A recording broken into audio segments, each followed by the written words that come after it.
할렐루야. 아멘. 예, 주님의 이름으로 사랑하고 축복합니다. 아멘. 오늘의 말씀의 제목은 성수에서 하나님을 찬양이라는 제목으로 함께 말씀을 나누면서 은혜 받는 시간 되겠습니다. 이제 그 시편 이제 그 오랜 그 기간 동안에 시편 1편서부터 이 150편까지 계속해서 이제 이렇게 강의식으로 그 매주 수요일마다 이 시편을 이제 말씀을 전했어요. 그런데 오늘이 드디어 이제 마지막 시편 150편입니다. 참 언제 이게 끝이 날까 생각했는데 어느덧 이렇게 또 빨리 온 것 같은 그런 느낌이 드네요. 또 한편으로는 아쉬운 생각도 듭니다. 근데 이제 다음에 수요 예배는 어떤 말씀을 전해야 될까 그러면서 지금 기도하고 있는데요. 하나님이 아직 이렇다 할 말씀을 안 주셔서 지금 이제 계속 기도할 것입니다. 그래서 참 하나님께서 또 이제 뜻하신 대로 이끄시는 대로 또 이제 말씀을 준비해서 또 전하고자 합니다. 그 사람들은 이제 흔히 독일 음악에는 3대 B가 있다고 말합니다. 3대 B란 베토벤, 브람스, 바흐 이렇게 세 사람의 이름의 첫 글자를 말해요. 이들 세 사람 중에 한 사람인 바흐는 이런 말을 했습니다. 위대한 정신은 목적을 갖고 있다. 위대하지 못한 정신은 소망을 가질 따름이다. 비천한 정신은 불행에 의하여 삐뚤어지고 굴복된다. 그러나 그 위대한 정신은 불행을 딛고 일어선다. 여러분, 우리가 참 어떠한 고난과 어떠한 위기에 처했을 때 우리가 그때에 정말 낙심해서 절망해서 포기하지 아니하고 정말로 다시 하나님을 붙들고 하나님의 의지에서 하나님께서 도우심으로 우리가 다시 일어선다면 그 위기를 극복해 나가게 되고요. 그러면 놀라운 그 하나님의 영광을 우리가 보게 되는 그 역사를 이루게 됩니다. 우리는 성경에 바흐의 말을 조명할 수 있는 성구를 갖고 있는데요. 우리가 사방으로 우겨쌈을 당하여도 쌓이지 아니하며 답답한 일을 당하여도 낙심하지 아니하며 핍박을 받아도 버림받지 아니하며 거꾸러뜨림을 당하여도 망하지 아니하고가 바로 그것인데요. 고린도후서 4장 8절에서 9절 말씀입니다. 우리는 세상을 살아가지만 그러나 예수 그리스도 그분 안에 있는 사람들은 어떠한 공경과 어떠한 그런 답답한 일, 정말 어떠한 핍박을 당하고 어떠한 그런 환난을 당한다 할지라도 거꾸로 때림을 당하여도 아주 망하지 않는다라는 거예요. 다시 일어선다라는 것입니다. 이 바흐는요 9살 때 어머니를 잃었다고 해요. 그리고 10살 때는요 아버지와 또 사별했다고 합니다. 그는 결국 큰 형인 크리스토프의 집에 가서 있게 되었지만 그러나 그 형은 자기의 짐이 된 동생을 몹시 미워했다고 했습니다. 이러니 이 바흐가 얼마나 눈칫밥을 먹었겠어요.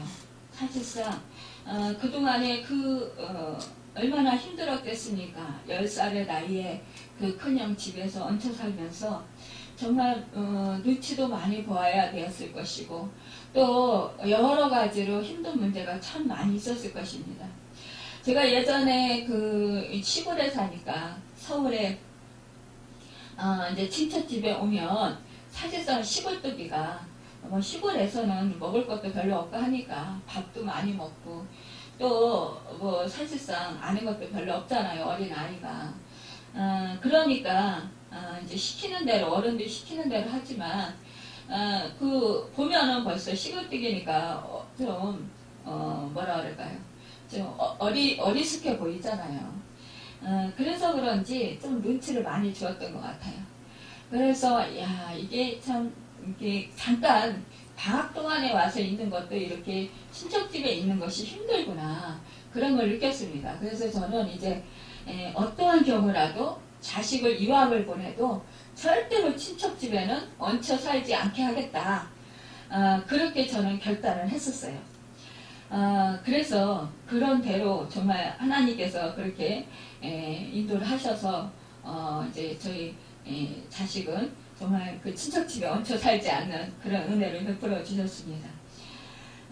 바울은요, 어른이 되어서도 그의 생활은 계속 어려웠어요. 그는 결혼한 지 13년 되던 해에 부인을 잃었습니다. 두 번째 결혼을 하게 된 그는 모두 20명의 자녀를 갖게 되었는데요. 그중 10명은 어려서 죽고 말았다고 합니다. 세상에 낳기도 많이 낳았지만 또 잃기도 너무 많이 잃었어요. 세상에 반을 잃었잖아요. 그런데 또 다른 한 명이 또 그 자녀들 중에 10명이 살았는데 20살이 지나서 또 한 명이 죽었다고 그래요. 그러니까 이제 9자식이 남았잖아요. 그런데 이 9자식 중에서 또 다른 한 명은 정신박약하였다고 합니다. 이렇게 그 장애인이었다라는 거죠. 바울 자신도 나이가 많아지자 앞을 못 보는 장님이 되고 말았다고 합니다. 설상가상으로 그는 미이렬로 쓰러져 반신불수까지 되었다라는 거예요. 미이렬이면 뭐예요? 뇌에 혈관이 터져서 쓰러진 거예요. 그래서 반신불수가 되었다라는 거죠. 장애인이 되었다라는 거예요. 그러니까 얼마나 정말 불행한 삶을 살았어요. 그의 인생 전체를 보면 정말 너무너무 그 인생이 불행의 연속이었던 것을 우리가 볼 수 있습니다. 그러나 그는 이러한 상황 속에서도 계속 작곡을 끊이지 않고 해왔다는 거예요. 그가 작곡한 곡들은 수많은 영혼을 완전히 사로잡을 만큼 웅장하고 장엄한 찬양과 감사를 노래한 불후의 명작들이었습니다. 우리가 바울 하면은 우리 모르는 사람이 거의 없잖아요. 그렇다면 그가 이처럼 심오한 믿음과 찬양의 노래를 작곡할 수 있었던 비결은 무엇이냐? 그는 세계 역사 가장 뛰어난 교회 음악의 그 작곡가가 될 수 있었던 이유는요. 그는 그의 인생의 불행과 고난을 어느 누구보다도 더 깊이, 더 많이, 더 오래 체험했기 때문이라는 것이죠. 사실상 이 바울의 일생은 고난의 연속이었는데 그런데도 그는 하나님을 찬양하고 경배하며 하나님의 영광을 위해서 한평생을 바친 그런 사람이었다는 것입니다. 여러분, 우리가 참 하나님을 믿으면서 우리의 삶 속에서 고난이 계속 겹쳐질 때 우리는 낙심하고 절망하게 되고 하나님을 신뢰하는 것을 잃어버릴 때가 있습니다. 그래서 하나님을 오해하고 또 하나님을 또 믿지 못해서 떠나가는 경우가 많이 있어요. 그러나 이 바울은 계속해서 하나님을 신뢰했고 하나님을 찬양하기 위해서 하나님께 영광을 돌리기 위해서 이 바울은 최선을 다했다라는 것입니다. 그의 인생을 걸고 그는 열심히 작곡했다라는 것입니다. 바울은 그가 작곡한 칸타타나 오라토리오의 마지막 부분에 항상 SDG라는 세 글자를 적어 놓았다고 해요. 이것은 솔리데오 글로리, 이것은 오직 하나님의 영광을 위하여 라는 뜻을 지닌 라틴어의 첫 번째 글자들이라는 거죠. 또 그가 작곡한 올겐을 위한 합참 전주곡들은 지극히 존귀하신 하나님께 바치는 곡이라고 적혀 있다고 합니다. 모진 고난 가운데서도 하나님의 영광을 위하여서 한평생을 산 바울의 삶은 너무나 아름다워요.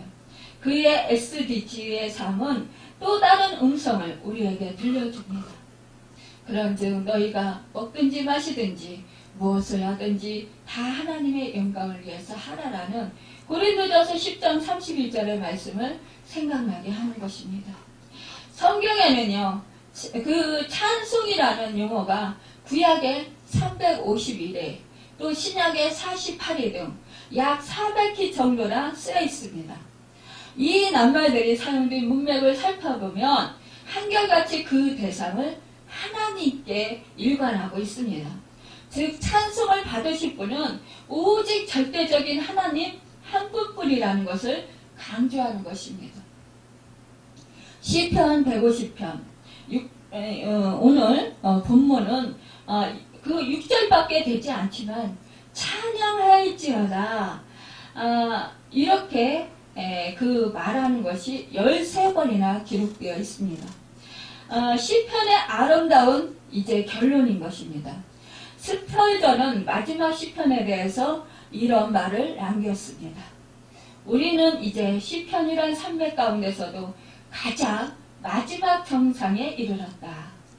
푸른 창공에 솟아있는 산맥의 치유 정상은 영원한 찬양의 세계로부터 내려쬐는 햇빛으로 젖어있다.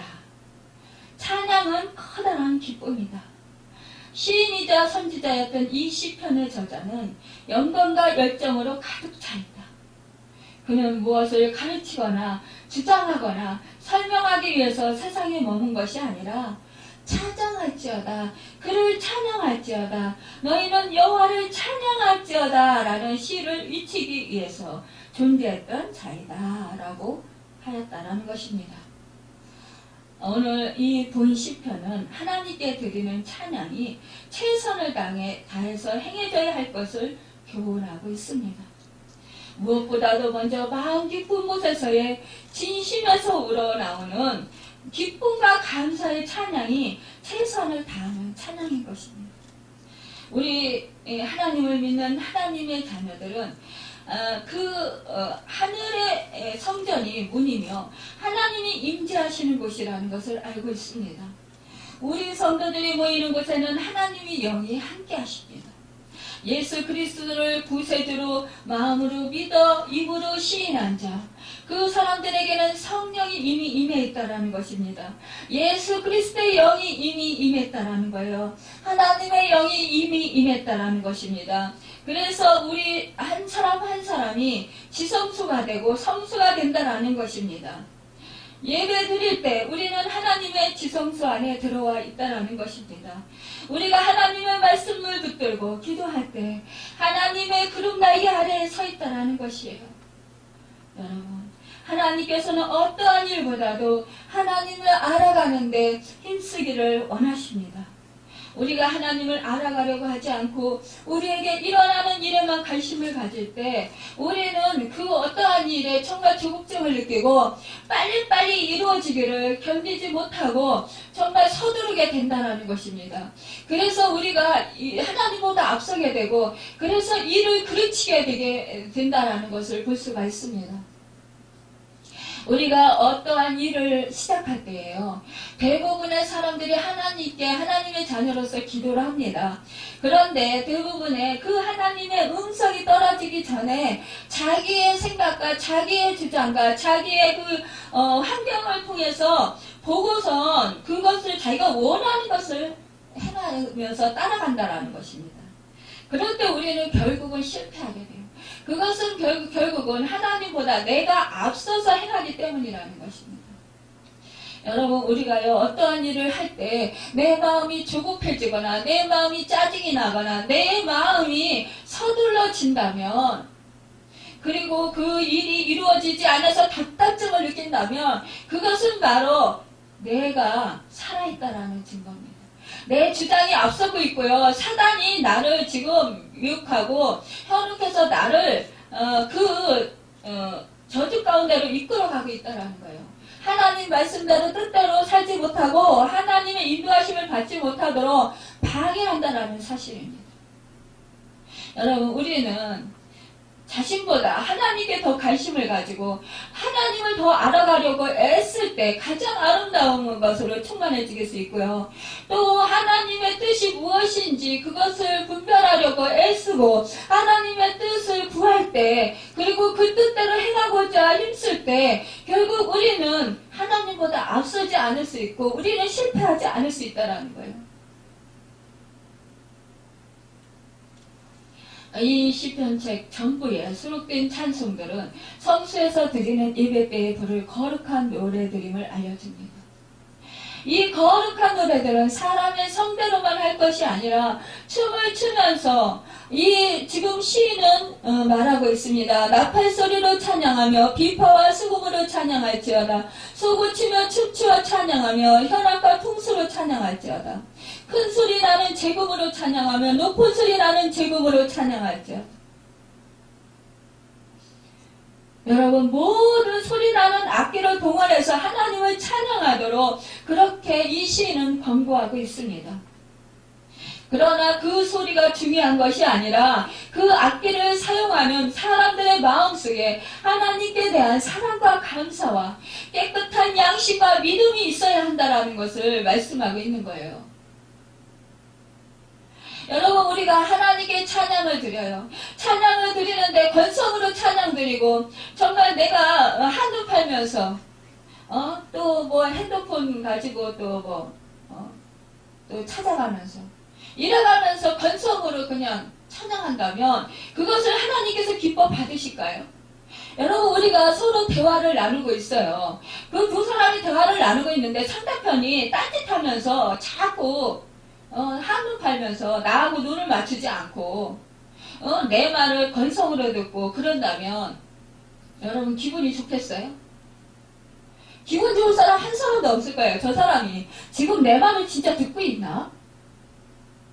그러면서 짜증날 거예요. 아유, 저 사람 보니까 지금 행동을 보니까 태도를 보니까 도대체 내 말에는 관심도 없구나. 그러면 내가 굳이 뭐 얘기할 필요가 있나? 그러면서 실망하게 된다라는 거예요. 그러면서 이제 말하기를 그칠 것이라는 것입니다. 여러분, 우리가 하나님께 찬양 드릴 때 정말 전심으로 마음을 다해서 그 하나님과 눈과 눈을 마주치면서 마음을 들이면서 온 힘으로 내 세포 하나하나, 내 조직체 하나하나, 내 심령이 정말 전심으로 하나님을 찬양하고 하나님께를 향하면서 그러면서 하나님께 찬양을 드린다면 하나님께서 얼마나 기뻐 받으시겠어요? 그래, 내가 너를 사랑한다. 네가 나에게 이렇게 힘써서 찬양하니 내가 기뻐 받는다. 여러분, 우리가 이 땅에서 행하는 모든 일들은 정말 우리가 하늘나라에 가서 행해야 될 말하자면 우리가 이 땅에서 훈련 받는 거예요. 연습하는 거예요. 이 땅은 하늘나라의 모형이에요. 그렇다면 우리가 이 땅에서 이제 훈련을 연습하는 그 하늘나라에 가서 우리가 하나님께 찬양을 드리고 정말 하나님 얼굴을 뵙고 하나님을 기쁘게 하고 그럴 때 하나님과 눈을 마주치면서 하나님을 어떻게 하면 기쁘게 해드릴까? 어떻게 하면 마음을 흡족하게 해드릴까? 어떻게 하면 하나님이 내가 사랑하는 것을 느낄까? 이런 마음으로 하나님께 찬양 드리지 않겠어요? 이 세상에서도 내가 존경하는 사람이 있고 내가 정말 섬기고 싶은 그런 사람이 있어요. 내가 본을 받고 싶은 사람이 있어요. 나를 사랑하는 사람이 있어요. 그러면 내가 그 사람의 마음에 들기 위해서 어떤 짓을 다 하지 않아요? 그런 것과 같이 우리가 하나님께 정말 사랑한다면 전심을 다해서 하나님을 찬양하게 될 것입니다. 마음을 다해서 뜻을 다해서 힘을 다해서 모든 에너지를 다해서 완전히 소진될 것 같은 그런 형편에서도 하나님을 찬양할 거예요. 예전에 제가 호흡하기 힘들을 때가 있었어요. 그런데 저는 진짜 있는 힘을 다해서 전심으로 하나님을 찬양하는데 옆에 서는 사람들은 제 목소리가 안 들린대요. 그런데 저는 진짜 죽을 힘을 다해서 하나님을 찬양했거든요. 그런데요, 하나님께서는요, 제 중심을 아시잖아요. 마음 중심을 아시잖아요. 제 안에 지성소가 있잖아요. 제 안에 성령님이 계시잖아요. 아시는 거예요. 우리 하나님은 우리 마음 중심을 아시는 거예요. 우리가 뭐 노래를 잘 불러서요, 그 잘하는 듣기 소리 좋은 소리죠. 물론 노래도 잘 부르고 정말 전심으로 찬양도 하고 하나님을 기쁘시게 해드리려고 정말 온 힘을 다해서 온 영을 다해서 마음을 다해서 뜻을 다해서 온 힘을 다해서 하나님을 찬양한다면 더할 나위 없이 정말 금상첨화겠지만 그러나 그러한 형편이 안 된다 할지라도 내 온 힘과 내 마음과 뜻과 정성을 다해서 나에게 주어주신 그 사지백체를 통해서 하나님께 정말 전심으로 찬양을 드렸다면 하나님께서는 다 아시고 계신다는 거예요. 우리는요, 사람은 속일 수 있어도요, 우리 하나님은 못 속여요. 우리 주님은 못 속여요. 우리 성령님은 못 속여요. 호흡이 있는 자마다 곧 하나님께로부터 삶을 허용받고 누리는 모든 피조물을 그를 지으시고 섭리하시고 부활하신 하나님을 찬양해야 한다는 것입니다. 아니숙 여사가 쓴 죽으면 죽으리라의 글을 보면 일제 치하 감방에서 찬송하다가 고문받는 그 어느 전도사의 그 이야기가 있는데 이 그 찬양할 때 정말 자유함을 누린다라는 거예요. 그 감옥 속에서도요. 우리가 바울과 실라가 복음을 전하다가 그 귀신에 들린 그 여종에 있는 그 사단을 쫓아주고 그 여종의 주인들이 막 그 바울과 신라를 때리고 그리고 옥에 가뒀잖아요. 그럼에도 불구하고 이 옥에 갇혔음에도 불구하고 이 바울과 신라는 하나님을 찬양했어요. 우리가 어떠한 고난이 있을 때 더욱더 하나님을 찬양할 수 있는 것은 하나님께서 나와 함께 하시고 나의 모든 형편을 아시고 계시고 하나님께서 구원하실 수 있는 능력이 있으신 분이시라는 거예요. 그것을 인정하는 거예요.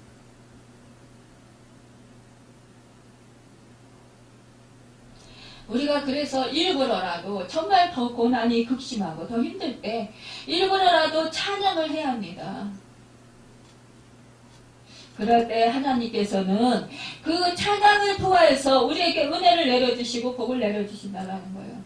견딜 수 있는 힘을 주시고 능력을 주신다는 거예요. 또 위로의 말씀을 주신다는 거예요. 그 찬양의 가사를 통해서. 또 깨닫는 은혜를 내려주신다는 것입니다. 사실상 이 시인은 살아있는 동안 하나님을 찬양하는 것이 사람의 의무인데 이 찬양하는 인생, 찬송으로 보내는 인생은 가장 아름다운 인생이라는 것을 말하고 있는 거예요. 호흡이 있는 자마다 여호와를 찬양할지어다. 할렐루야 6절에 말씀하고 있습니다.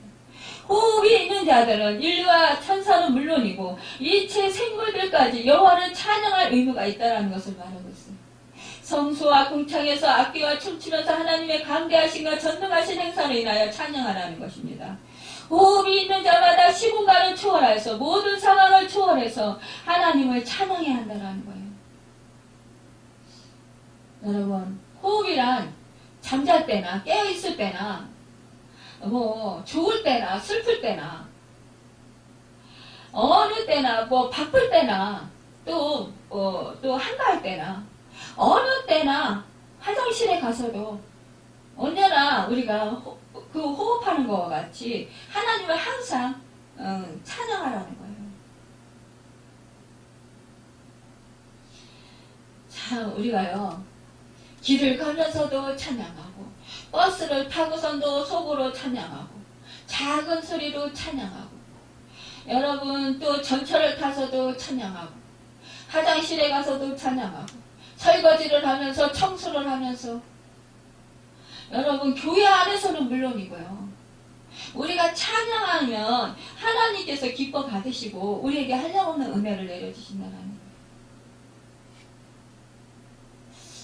거예요. 여러분 이 구약시대는 그 천막에 그 성소를 지었잖아요. 해막을 쳤잖아요. 그런데 그 다윗을 통해서 이제 정말 성전을 짓고 싶어하는 그런 특심한 마음이 들었잖아요. 그래서 하나님께 기도했더니 하나님께서 너는 피를 많이 묻혀서 전쟁을 많이 했으니까 피를 많이 묻혀서 너는 성전을 지을 수 없다. 그렇지만 네 아들이 성전을 짓게 될 것이다. 이렇게 말씀해 주시니까 그는 자기가 정말 힘써서 성전을 지키기 위해서 그 모든 재료들을 정말 열심히 좋은 재료들로, 극상품의 재료들로 준비를 했어요. 아들 솔로몬이 성전을 지을 수 있도록. 결국 아들 솔로몬이 성전을 지었고요. 그 후대에 이제 그 이스라엘 백성들이 죄를 져서 정말로 결국은 그 성전이 해파되는 그런 안타까운 일도 겪었지만, 그러나 이제 신약시대에 오면서 우리 예수님께서 우리 그 십자가 지시고 몸짓겨 피 흘려 죽으셔서 죽으시고 부활하시고 우리에게 성령을 보내주셔서 우리에게 이제 예수 그리스도의 영을 보내주셔서 우리가 이제 성전, 우리 몸이 성전이 됐어요. 그래서 우리가 정말 성령을 모신 지성소를 모시고 있습니다. 여러분, 이 구약시대는요, 그 구약시대의 예배는 항상 반드시 찬송이 함께 했어야 됐어요. 또 신자가 있는 곳에서는 쉼없이 찬송이 불려졌어요. 입으로만 부르지 아니하고 이런 악기를 가지고 정말 그 악기의 발달에 따라서 그 모든 악기를 가지고 연주하면서 하나님을 찬양했다라는 것입니다. 신약에 오면서 예수님께서도 6월절 그 만찬을 잡수시는 제자들과 같이 감난산으로 올라가시면서 찬송을 불렀어요. 그리고 초대 오순절 교회에서도 찬송을 불렀고요.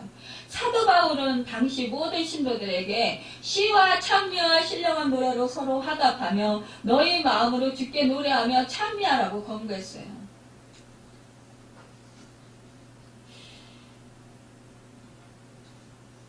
우리는 그 찬양 가사를 통해서 우리가 정말 은혜를 받잖아요. 또한 그 찬양 가사를 통해서 전도의 효과도 나타날 수 있습니다. 사람들이요, 이 복음 전하는 말을 듣고 회개하는 경우는 그렇게 드문 것 같아요. 사실상 전도할 때. 그런데 우리가 부르는 찬양, 그 찬양은요, 교회 나오지 않으면서도 좋아하는 사람들이 많이 있어요. 그리고 부르는 사람들이 많이 있어요. 찬양을 듣고 찬양을 부르면서 그러면서 은혜 받고 눈물을 흘리고 그러다 교회 나오는 사람들도 있어요. 이제 극동방송에서 간증을 들어보면 어떤 사람들이 교회 나오지 않았는데 그 찬양의 가사가 너무 좋아서 그 찬양의 가사를, 그 찬양을 듣다 보니까 자기도 모르게 그게 마음속에 박혔다라는 거죠. 그래서 자기도 모르게 그냥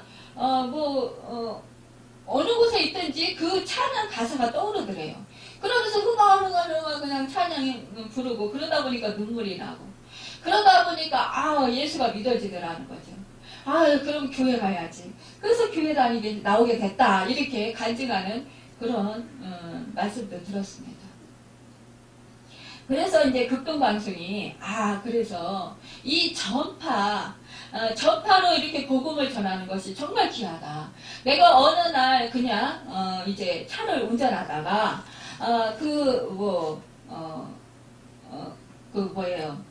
채널을 이리저리 돌리다가 보니까 어느 날 찬양이 나오더라는 거예요. 근데 그게 찬양인지 모르고 듣다 보니까 너무너무 좋더라는 거죠. 그 사람 복이죠. 그래서 그거를 듣다 보니까 나중에 알고 보니까 그게 극동방송이더라는 거죠. 그래서 자기가 정말 예수를 믿게 되었고 구원을 받았다. 그러면서 정말 그 극동방송이 그래서 귀하다. 그러면서 이렇게 간증하는 그런 분들도 있었습니다. 여러분, 우리는 이렇게 찬양의 놀라우신 역사가 일어난 것을 우리가 곳곳에서 보게 됩니다. 잭 테일러는요, 찬양에 대하여 말하기를 찬양은 우리의 인격을 바꾸고 우리의 운명을 바꾸는 것이다 라고 했어요. 그러니까 우리가 찬양해야 됩니다. 힘주어 정말 온 전심을 다해서 찬양하시기 바랍니다. 우리의 전승회를 찬양으로 살게 해달라고 우리 기도합시다. 우리는 새 노래를 부르는 자입니다. 정말 우리가 예수를 믿고 새 노래를 부르는 거예요. 여러분, 우리의 신앙 인격이 우리가 어떻게 성숙했느냐를 알 수 있는 것은요. 우리가 지금 찬양할 수 있는가 아닌가를 알 수 있다는 거예요. 여러분, 우리가 정말 늘 찬양하면은요, 기쁨이 넘치게 돼요.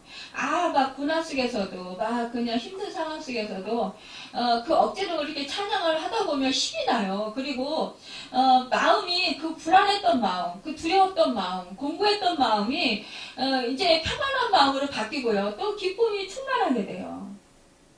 그러면서 다시 새 힘을 얻게 되고, 하나님께 감사 영광을 돌리게 됩니다.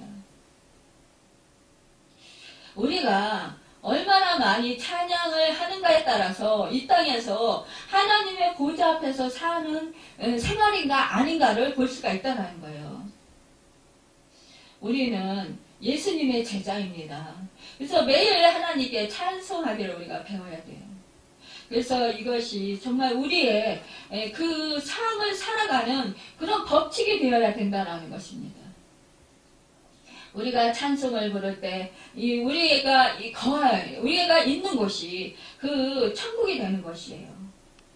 여러분, 거룩해지는 것입니다.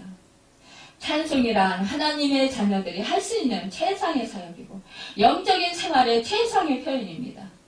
왜냐하면 찬송을 통해 하나님의 이름이 높임을 받기 때문이에요. 그래서, 우리는 날마다, 정말 어려운 상황에 직면할지라도 그 가슴을 활짝 펴고 그 머리를 높이 쳐들고 그리고 하나님의 보좌를 바라보면서 그러면서 내가 하나님을 찬양합니다. 내가 하나님을 사랑합니다. 이러면서 전심으로 하나님을 찾고 하나님께 찬양으로 영광 돌리자라는 거죠. 우리는 살아가면서 정말 평탄한 길만 있으면 얼마나 좋겠어요. 그러나 우리가 평탄한 길만은 있을 수 없다라는 거죠. 우리가 험한 길을 살아가게 되고 또 정말로 우리가 나에게 주어진 십자가, 그 짐 같은 십자가, 그 십자가 그것을 지고 가려면 정말 힘들고 고통스러워서 쓰러지고 넘어지고 그럴 때도 있지만 그러나 그럴 때마다 온 힘과 정성을 다해서 하나님께 찬송을 드린다면, 찬송을 부른다면 여러분과 저는 승리할 수 있습니다. 여러분, 우리는 정말 날마다 우리의 입술에서 찬양이 끝이지 않길 바랍니다. 우리는 숨을 쉬고 있는 동안 할 수 있는 최고의 것, 아름다운 찬양으로 언제 어느 장소에든지 하나님을 찬양하는 마음으로 사는 여러분과 제가 되고 정말 날마다 어떤 상황 속에서도 우리가 하나님을 찬양하고 하나님께 영광 돌려드림으로 말미암아 하나님께서 우리의 찬양을 받으시고 기뻐하시고 하나님께서 영광을 받으시는 그래서 하나님이 영화롭게 되시고 우리에게 정말로 하나님께서 그 영광을 베푸시는 은혜가 있기를 예수님의 이름으로 축원합니다. 기도하겠습니다.